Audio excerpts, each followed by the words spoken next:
A ver, pensemos un segundo. ¿Qué es la historia? Casi siempre nos la imaginamos como una larga lista de fechas, nombres, batallas, ¿cierto? Pero, ¿y si les digo que esa idea se queda súper corta? Hoy vamos a meternos de lleno en cómo se construye de verdad el conocimiento del pasado. Y créanme, es un proceso mucho más activo y fascinante de lo que uno se imagina. Así que, la gran pregunta, ¿la historia es nomás una lista de hechos que no se pueden cambiar?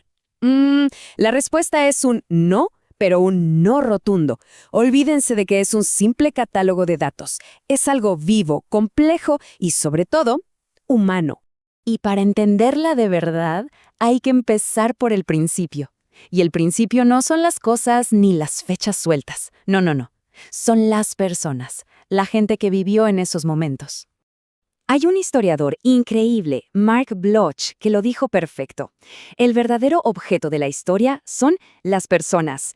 No estudiamos el pasado solo porque sí, sino para encontrar a la gente que estuvo ahí, ¿saben?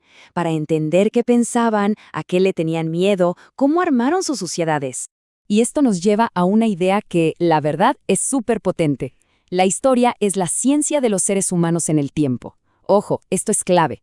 El historiador no es alguien que solo junta cosas viejas como un anticuario. Para nada.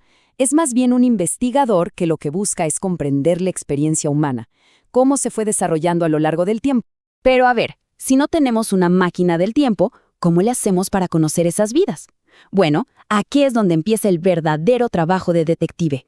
El historiador tiene que seguir el rastro de la evidencia, esas pequeñas huellas que dejó el pasado, lo que llamamos testimonios. El problema es que el pasado no es un libro abierto que uno nomás lee y ya. Como decía Bloch otra vez, es un tirano. Solo nos da lo que quiere darnos. Así que lo que nos llega es, bueno, son pedacitos, fragmentos. Piensen en un rompecabezas gigante al que le faltan casi todas las piezas. La triste realidad es que la gran mayoría de la evidencia histórica se perdió para siempre. A veces por simple descuido o porque el tiempo se la comió. Otras veces por la manía de guardar secretos o por la destrucción brutal de las guerras y los desastres naturales. Lo poco que sobrevive es casi un milagro, un accidente. Y aquí pasa algo súper curioso, una paradoja increíble. A veces, una catástrofe preserva la historia. Piensen en Pompeya. La erupción del Vesubio la enterró y la congeló en el tiempo. Gracias a eso, tenemos una ventana única a ese mundo. Pero por otro lado, otra catástrofe, como los incendios de la Biblioteca de Alejandría, borraron para siempre un conocimiento que que jamás vamos a recuperar. Entonces, ese es el primer gran reto del historiador. Trabajar con lo que quedó, con esos pedazos que sobrevivieron de pura casualidad. Es como tratar de entender una conversación escuchando solo ecos. Pero bueno, encontrar esos testimonios es apenas el primer paso. Ahora viene lo bueno.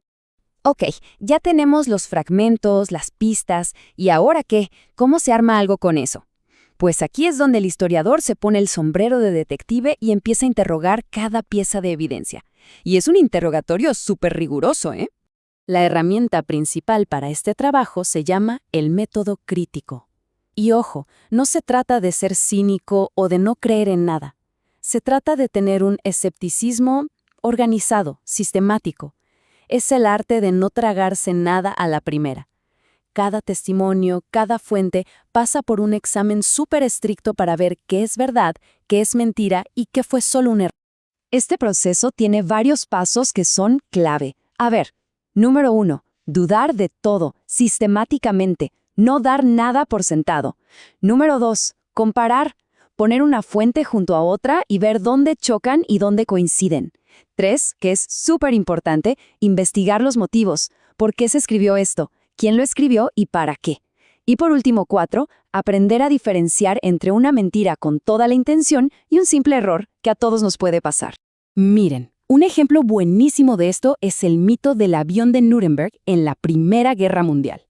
Lo más seguro es que fue un simple error.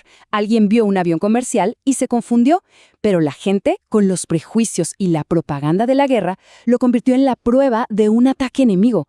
Una locura. Justamente el método crítico es lo que nos ayuda a desarmar estas historias y llegar a lo que de verdad pasó. Y de eso se trata toda esta investigación. Detrás de cada documento, de cada chisme, de cada error, el historiador está buscando la huella de las personas, la motivación, la forma de pensar, lo humano. Como dice Bloch con esta frase tan fuerte, es ahí, donde huele a carne humana, donde el historiador sabe que encontró lo que buscaba. Pero analizar las fuentes y ser un detective no es el final de la historia, es solo el camino para llegar a la meta, al objetivo más importante de todos, comprender. Porque al final del día, el chiste no es ser un juez del pasado, ¿no? No se trata de decir, esto estuvo bien o esto estuvo mal, con nuestros ojos de hoy. El verdadero reto, lo más difícil, es entender por qué la gente hizo lo que hizo, meterse en su mundo, en su cabeza. Me encanta esta cita de otro historiador, Henri Pirenne. Dice que si fuera un anticuario, solo le interesarían las cosas viejas. Pero como es historiador, ama la vida. Y es que es eso.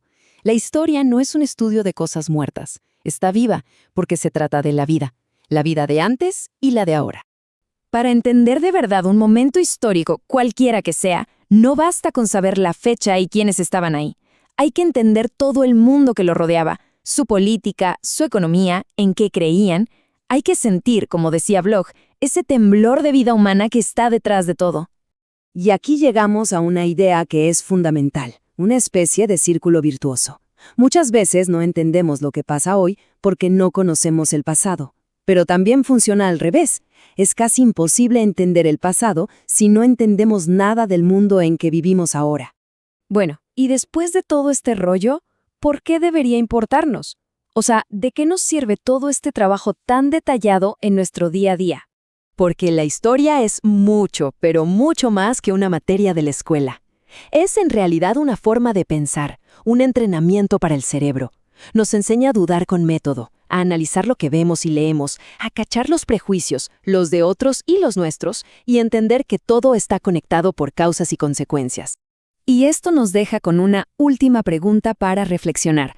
Ahora que sabemos un poco más de cómo se construye la historia, ¿cómo cambia eso la forma en que vemos las noticias, los discursos políticos o hasta las historias que nos cuentan en nuestra propia familia?